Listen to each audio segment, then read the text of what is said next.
lovelies, my name is Shelly and I want to warmly welcome you to the first edition of the Flash of Fashion series.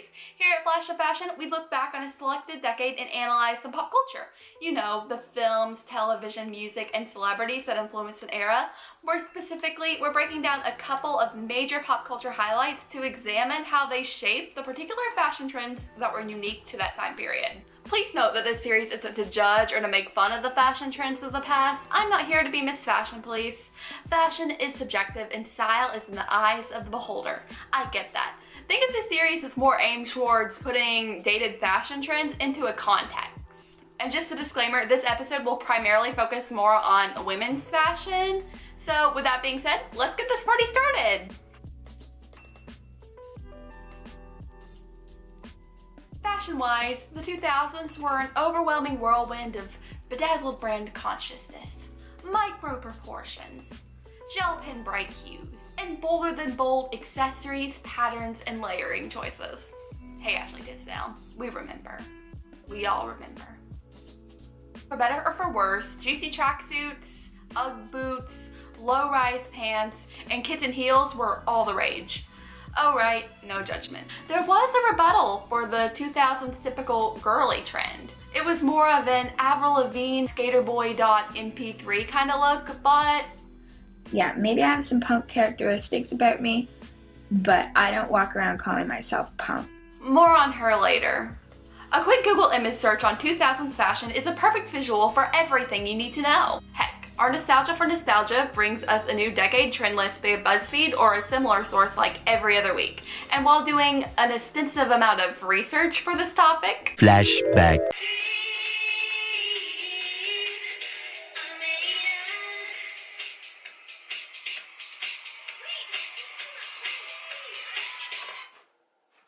End of flashback. I found that some of these lists aren't even quite correct. Those are 90s movies. Like, what are you talking about? With so many trend lists floating online, I don't ever want to condense any of this video down into like a very specific trend list because there's so many of those. I want to get a little deeper than that. Contextualization.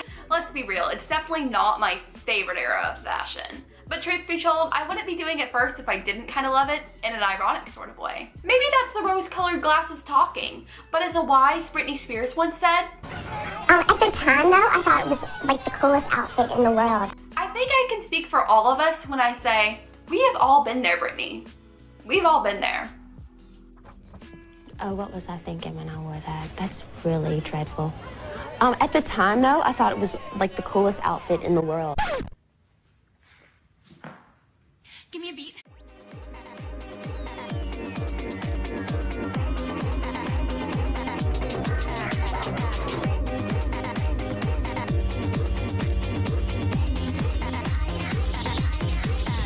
Everybody knows.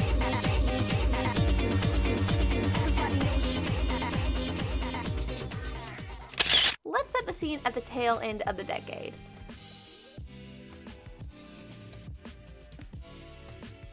In the 2010 issue of Vanity Fair, award-winning journalist Nancy Jo Sales wrote an article titled "The Suspects Wore Louboutins." The article covers true events of well-off, fame-obsessed high school kids from the valleys just outside of Hollywood. The infamous teens ended up stealing more than $3 million worth of fashion and merchandise from 2000s Hollywood icons. The fashionable victims included Megan Fox, Lindsay Lohan, Rachel Bilson, Audrina Patridge, Miranda Kerr, and of course Paris Hilton. When TMZ broke this crazy scandal to the world, the Valley Kids received a new nickname, the Bling Ring. You may be asking, how on earth did they get away with this? Well, according to the article, it's pretty darn easy, and it's my moral duty to tell you, just don't try this at all. Nick Prugo, an alleged member of the gang, reveals new details of how and why different celebrities were targeted, saying Paris Hilton was the first. They picked her as the first victim because they thought she was, quote, dumb. And when they got to her house, in fact, there was a key under the mat. This has something to do, perhaps, with the breakdown of privacy in the age of Twitter and Facebook and social networking when celebrities are telling us intimate details of their lives. Let's break this down into steps. Step 1. Research when celebrity will be going out of town. Step 2. Google targeted celebrities' home. Step 3. break into targeted celebrities' home and goes shopping. Step 4 is totally optional. Flaunt all your stolen possessions at school or social media, brag about your wrongdoings to others, and get thrown in jail. Amateurs. The burglaries took place between early 2008 to mid-2009, creating for a catastrophic spectacle on display. I like to view these events as a twisted grand finale that was fashion and celebrity worship maximized to an all-time high during the 2000s. It's no coincidence that every single victim played a major part in defining 2000s trends.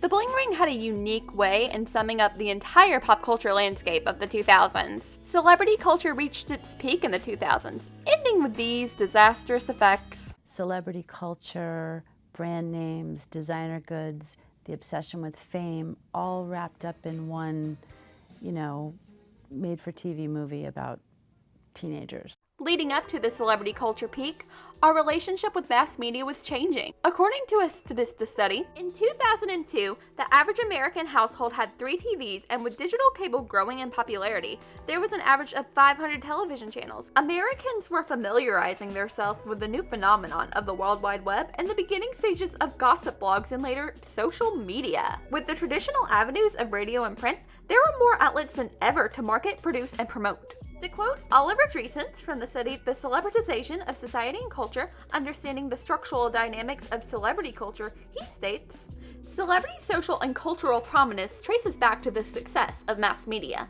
The various form of mass media allowed for the spread of new image and branding of celebrities, especially with the inclusion of television in the average home. There became more of a familiarity with the people or celebrities now in our homes. With the popularity of reality TV rising, this was truer than ever. The first documentary-style reality show that set the tone for what became a 2000 staple was MTV's The Real World. The Real World debuted in 1992 and is MTV's most extended running program. Between 1992 and 1999, the reality shows were far and few between, but in the 2000s, the TV market was suddenly oversaturated with reality television. The new trend was an obsession with the famous, or being obsessed with getting famous. Going back to the bling ring, in their case, it was an unhealthy obsession with both. A member of the bling ring, Alexis Nyers, had her reality show on E! Called Pretty Wild. It ran for like 8 episodes. It was supposed to document her becoming the next Hollywood it girl or something like that, but instead captured the aftermath of her involvement with the burglaries. In the 6th episode of Pretty Wild, titled Vanity Unfair, Nancy Jo Sales contacted the reality star about the alleged burglaries. Alexis took it as an opportunity to set the record straight, but it backfired horribly. Nancy Jo, this is Alexis Nyers calling. I'm calling to let you know how disappointed I am in your story. There's many things that I read in here that were false. Like you saying that I wore 6-inch Louboutin heels to court with my tweed skirt when I wore 4-inch little brown BB shoes. Speak your truth, girl. The first film that was inspired by the events was a 2011 Lifetime original movie. The second film was a big-budget all-star ensemble piece directed by Sofia Coppola. The Coppola film is a glitzy and glamorous spectacle. It gives you all the events and lets you draw your own conclusions. Given the subject matter, the film shows a surprising nuanced portrayal on all sides of the story, including how some of the kids could manipulate, market, and scheme themselves out of the situation while absolutely showing no remorse for their actions. The kids controlled their own narrative, portrayed themselves in a new light, and even became famously infamous for it. One of my favorite scenes from the movie shows exactly that. In the last moment of the film, Emma Watson's character, who was heavily inspired by Alexis Nyers, is being interviewed by an entertainment news show after her stint in jail. Nervous being next to her because you actually were accused of being a part of the crew that allegedly robbed her house. Yeah, I mean, it was scary for me. They were showing the surveillance video, they were showing the story on TVs inside, and, little do people know that when that first video came out, I was actually in contact with her manager to tell her who I believe the people were who robbed her house. For a celebrity-obsessed counterculture, there was a drive to become famous in any way possible. The Coppola film is lightning in a bottle. It perfectly captures the essence of the pop culture of the 2000s as a whole, down to the little details of the clothing, the way people talked, and the celebrity obsession that was unique to that time. A scene that I took away from the film the most was a snippet that I think really resonates and sums up the fame-chasing, fame-obsessed subculture perfectly. I just have to graduate so I can go to Britain. Fashion Institute of Design. It's where all the Hills girls went. Cool. And then intern at Teen Vogue? Totes, and then have my own line in fragrance. Host my own show. Yeah. I'd like to have my own lifestyle brand. Definitely. In the article Red Carpet Baggers for the February 2012 issue of T Magazine, fashion critic Susie Mink says, "The idea that any celebrity can be a designer is now a part of our culture." She goes on to say, "The rise of celebrity and tabloid magazines through the early 2000s brought fashion and fame together in a brand new way that hasn't stopped. Stars in the front row at Fashion Week wanted to join the elite club of designers." Celebrities having their own brand isn't really a new concept. The concept dates all the way back to the 1850s. Jenny Lind, a popular Swedish opera singer, was the first celebrity to have branded merchandise. The merchandise included trendy accessories such as gloves, shawls, and bonnets. The singer even had a successful paper doll line. However, she didn't have much to do with creative control of her own brand. With few exceptions, that was the routine of celebrity branding over the next 100 years. Things took a turn in the late 1960s when teen model sensation Twiggy worked very closely with her stylist. Her stylist ultimately created Twiggy's fashion brand full of mini dresses, go-go boots, and jumpsuits. Although Twiggy wasn't styling it herself, Twiggy's involvement with the brand was much more hands-on than past celebrities. She had a big say in the final product. The brand, well received by critics, didn't do as well as her team anticipated due to sky-high prices for the time that her fans weren't ready to pay for yet. I think this fact is so telling of the difference between branding in the 60s versus contemporary branding of the new millennial. The fashionistas during the 2000s were more than willing to pay big bucks for designers and name brands. The new millennial opened up new possibilities for the way marketers went about celebrity fashion and culture. If you look back on the it girls of the day, you notice that they resemble a lifestyle brand. It wasn't just about your chosen profession anymore. To make an impact on the consumerist-heavy youth, it was a trend to have your name on every product possible and expand your career in every entertainment avenue. The first of the decade to make their name a brand was probably Mary-Kate and Ashley Olsen. Unfortunately, I can't find any evidence on who did this first, but from the information I gathered, I think it's safe to estimate these twins started it. They've had practice since they were basically toddlers. In 1981, the twins had their own talking doll based on their character Michelle from the sitcom Full House. It didn't stop there. They expanded their name with the appropriate brandable media with their direct-to-video series and musical CDs. In the early 2000s, their brand oversaturated the teen market with cosmetics, magazine, games, toothpaste, and literally everything you could think of in between. Many examples of the lifestyle brand when other celebrities took part weren't quite as extreme as the Olsen twins, but you definitely saw their influence. It wasn't unusual for hip and cool celebrities all over the decade to turn their name into a brand. I think the reason a lot of celebrities come out with lines is because you constantly get really great feedback from fans, and they're like, I love the way you dress, I wish I could go somewhere and get it, and they really have kind of a lifestyle to them. Even the pop stars of the day were widening their chosen professions and exploring different avenues such as film and fashion design. While Mary-Kate and Ashley were the first of the new millennium to make their name a brand, the influence who defined the decade of fashion by doing precisely that was none other than Paris Hilton. Paris Hilton was the first celebrity of the 21st century that embodied the term famous for being famous. In her career, she dabbled in modeling, acting, singing, reality TV, designing, and becoming a Hollywood persona. These paths weren't her chosen profession, but she did it to expand her brand. Are you a brand that sings as an extension of your brand? It's just part of my brand. I see myself as a businesswoman and a brand, and singing is something that just adds to my brand. She got her foot in the door by being born into a famous family and ultimately becoming the heiress to the Hilton Hotel and fortune. The Paris Hilton persona replicated in mass media for the entirety of the 2000s. The Paris Hilton effect was everywhere. It's no wonder that everything sold in Limited 2 in 2005 was most likely inspired by the close of her reality show The Simple Life. Paris was a true influencer of the 2000s, and the other girls followed. She was like a real-life Barbie doll that every girl wanted. She and other celebrities of the time branded themselves as a Barbie doll. The decade starlets who had the Barbie effect were the girls who had it all, did it all, and wore it all, much like Barbie herself. Paris Hilton's manager, Jason Moore, stated in an interview for CNN, "I took all the theory in pop culture that I already learned and started to realize if a Barbie doll could talk, that would be the biggest brand in the world, and the name of that brand became Paris Hilton. When you look back on Barbie dolls throughout history, you could make an argument for each decade of fashion she portrays. Barbie tended to over-exaggerate and embellish the trends of the time. I think a Barbie doll has the right to do this, considering fashion dolls can get away with wearing something more dramatic than what people wear in real life. It's what we come to expect with the Barbie brand and fashion dolls in general. In the 2000s, the shapes, colors, and proportions of mainstream fashion resembled doll clothes more than ever. There was a hard to distinguish line between what Barbie would wear versus what the coolest celebrities would wear. It was the first decade of Barbie history that the brand's aesthetic mirrored the style of pop culture. Barbie's lifestyle brand became a trend, popping up everywhere in media such as films, television shows, reality TV, magazines, and music videos. Literally everywhere.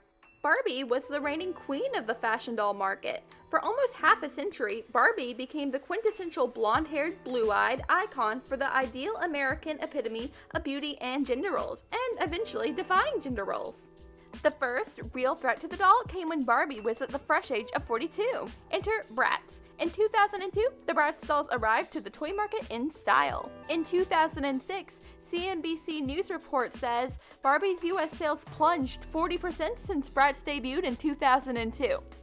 The ethnically diverse group of friends with a passion for fashion has been considered a breath of fresh air compared to the more conservative Barbie. In many ways, the dolls were ahead of their time. Bratz creator Isaac Lawson states in an interview for NBC, I don't think an African American girl or a Middle Eastern ethnic background girl or a Latin girl wants to buy necessarily a blonde doll. I think they want to buy something that basically resembles who they are. The way that the Bratz marketed themselves to an underrepresented group of children was positively groundbreaking for the time. My favorite is Jasmine. She has my hair color, my eye color. She's always pretty. I like the hair. Barbie was still the top-selling fashion doll, but the Bratz were progressively gaining steam. It made the folks at Mattel, the company who created Barbie, feel threatened for the first time. In 2002, the My Scene dolls were created with the purpose to appeal to the tween market. With their ethnically diverse group of gal pals, exaggerated facial features, and the particular attention to the clothing that resembled the trendiest fashion brands, let's be real, the My Scene dolls were basically Bratz. And if you didn't know, there was a Bratz versus Barbie lawsuit that lasted almost an entire decade. Seriously, I couldn't make that stuff up if I tried. The details are long and complicated and infinitely fascinating. With the reveal of Mattel's My Scene dolls, MGA, the creator of Bratz, was quick to sue for copyright.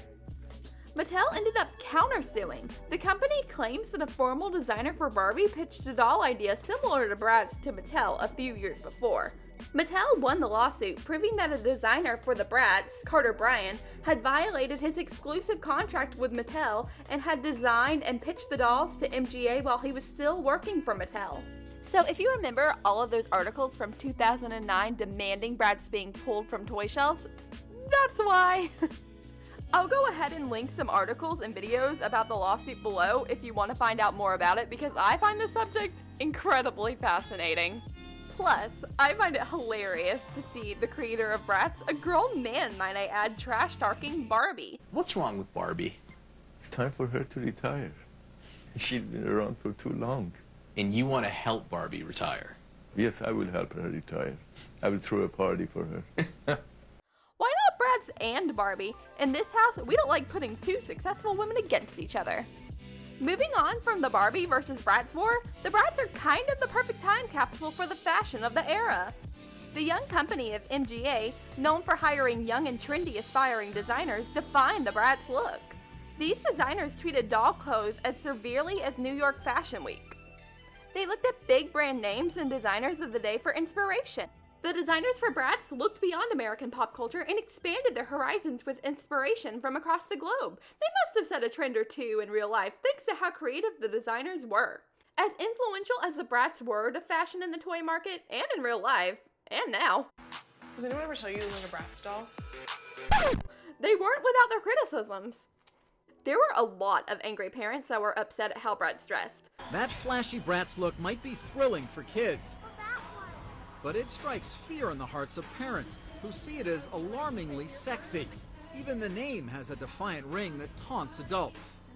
I really don't want her to be a brat, and I don't think that that really encourages the proper behavior, and I really don't like the way the dolls are dressed. I don't feel that's appropriate for them to be wearing high-heel platform shoes, mini skirts, and midriff tops.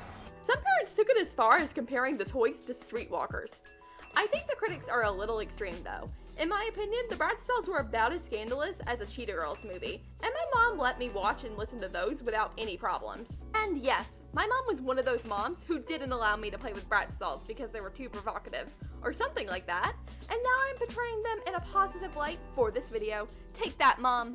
It's kind of interesting that the criticisms that the Bratz faced reflected the objections for the styling choices of the TRL pop starlet crowd.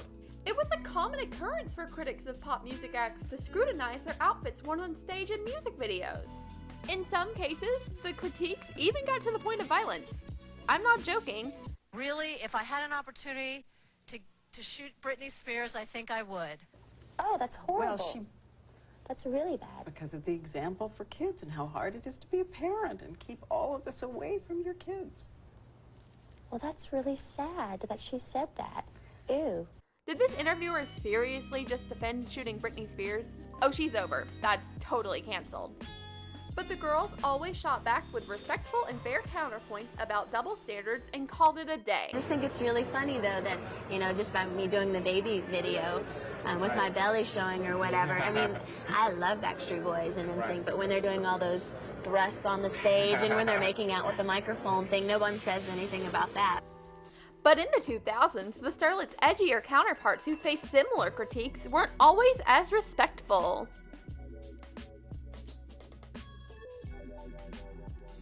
For every 2000s girl that was trying to dress like a contestant from America's Next Top Model, there was always a contradictive counterpart. To every Regina George, there was a Janice Ian. To every Jessica Simpson, there was an Ashley Simpson. To every Paige Michaelchuk, there was an Ellie Nash. To every Tylee, there was a May. Get the picture?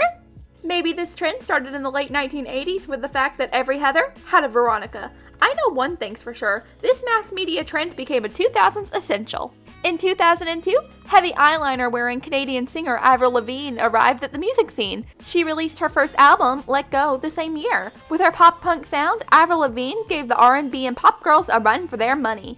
With a new musical style influencing pop culture, there were new fashion trends that emerged from the movement. She was one of the first of the new millennium to bring skater, punk, and a little bit of goth style to the mainstream. Avril was the first pop star of her kind to be authentic to the particular counterculture she was portraying. The local skate parks became a mecca for the kids who dressed like Kingdom Hearts characters, also known as your middle school days when you were wildly obsessed with Hot Topic. Avril's success as a pop punk artist continued to bust down doors for other artists that now had a place in the market. Acts like Ashley Simpson, Kelly Clarkson, Paramore, Pink, and Miley Cyrus to an extent, and so many others found their way onto the cookie-cutter top 40 charts that were oversaturated with pop and R&B. Like any particular sound in music history that was countercultural, the music created a rebellion. A low-key rebellion, but a rebellion nevertheless. The genre and subgenres created a lifestyle that strongly associated and reflected the aesthetic with the fashion, music, film, and activities of the time. Even though Avril Lavigne was a pioneer of this trend, it wasn't her who started this trend all by herself. In the 2011 article, The Fall and Rise of Skateboard Chic, Len Ribakar for The Guardian writes, "But skating's rebirth began with the sport itself, which became mainstream in the early 2000s when skaters such as Mark Gonzalez gained a cult following by performing pioneering street skating and Tony Hawk antics on ramps, opened up a new sports to new audiences around the world. Skateboarding fashion followed suit, crossing over into the mainstream with brands like Vans and DC becoming mainstays of alternative culture. Many variations of the alternative style bubbled under the surface of the mainstream for a while. All these styles eventually came close to the forefront of fashion in the later part of the decade. These trends became a crucial staple for the 2000s style. It'd be such a shame not to include them. I will admit, it's not fair of me to group these edgier trends all together under one general label. I understand that each of these trends has particular pop culture affiliations. The reason why I bring up this style is because, in my opinion, these styles helped build upon and revolutionize the up-and-coming crazes for the end credits of the 2000s. Let me explain. The 2009 film, Confessions of a Shopaholic, highlights the switch in priorities for so many fashionistas of the time. Okay, maybe I am giving it a little too much credit, but this is my theory, so yeah. The movie's obviously about a shopaholic. The shopaholic lady ends up taking a magazine job and starts writing a weekly article on how to save money while buying clothes. Despite never taking her own advice, the article ends up becoming a huge success. Beloved by thousands of readers, she has a secret. Throughout the film, she discovers she's in the deepest of credit card debt, all while wearing the most fashionable outfits she could never afford. In retrospect, it's a terrific satire piece on a fashion-obsessed woman of the 2000s trying to survive the recession. I don't think that's what the film was going for, but everything is different in hindsight, isn't it? The Great Recession of 2008 was in full swing. The carefree consumption for higher-end fashion came to a halt. The recession gradually started changing the shopping landscape. In a 2009 article for The Recruiters, Recession Creates the New Trend in Fashion Shopping, Michelle Nichols states, "The US recession has changed how people shop for fashion, with an eye for special pieces rather than trusty wardrobe basics, and top retail buyers say this trend is likely to last beyond economic recovery." She goes on to say, "After a dismal 2009, retail sales have improved every month for the past year, but consumer confidence has been slow to recover and is only half as strong as the start of 2008. Consumer spending accounts for 2/3 of US economic activity is considered critical to the recovery." Not only did the recession change shopping landscape, but it also changed the pop culture landscape in kind of a dramatic way. Of course, we still have our favorite fashion fantasy like Gossip Girl in the Hills. But Gossip Girl and the Hills were precisely fantasies, even though the Hills was reality TV. The haute couture that the Gossip Girl series was known for was much more unattainable to most viewers, especially during the recession. But the trends that were popping up in the later days of the 2000s were much more obtainable and accessible to replicate. Let's be real here. There's probably a reason why the materialistic MTV's My Super Sweet 16 ultimately swapped for something more, I don't know, realistic as MTV's 16 and Pregnant. Take notice that the bougie and teen Vogue setting of MTV's The Hills replacement was with the boardwalk shop ensembles of MTV's Jersey Shores. There was a new trend as the recession speed rocketed through the tail end of the decade. A new kind of style icon emerged. Even Miley Cyrus got in on the trend. In her 17 magazine cover article in 2009, she stated, "One day I was driving with my sister and we went to the Army surplus store and a few Goodwill stores. The paparazzi were extremely confused, especially when I came out with a bunch of shopping bags." Thrifty and affordable? Totally in. When you look back on the stars on the rise in the late 2000s, you notice they all had a bit of an alternative edge. They were a new contradiction to the pop starlets in the early 2000s, but in a totally different way from the skater girls. Music acts like Lady Gaga, Katy Perry, Amy Winehouse, Rihanna, Lily Allen, and Kesha all debuted in the late 2000s. Their styles were a little more cutting edge and a lot more creative than their predecessors. The critical difference between the trends were all in the colors and shapes. The colors of the clothing were more subdued than earlier 2000s fashion. The shapes and proportion were a combination of bold and daring. If it weren't for those edgier skating styles breaking to the forefront in the mid-2000s,